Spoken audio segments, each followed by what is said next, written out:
अगं वेदू काय करते तू?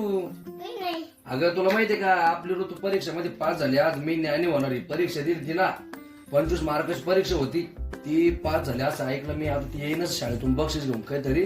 आपण बघू तिला काय बक्षीस भेटलं. हा चला ती आता येईनच बर का. आली काय नो आली आली. पप्पा ऋतू दीदी आली.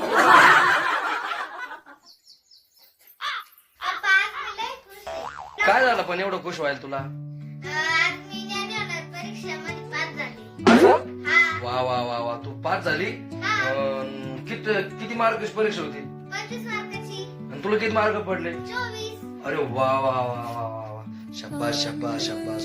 काय बक्षीस भेटलं तुला? दाखव. अरे वा वा वा. बघा मित्रांनो, आज माझी मुलगी ऋतुजा हिने मी न्यायाने होणार या परीक्षा दिली. तर 25 मार्कच पेपर होते. 25 पैकी तिनं 24 मार्क घेतले मित्रांनो. आणि तिला हा पेन शाळेमध्ये सरांनी मुलांना भविष्यामध्ये चांगली चालना मिळावी म्हणून पेन दिला मित्रांनो.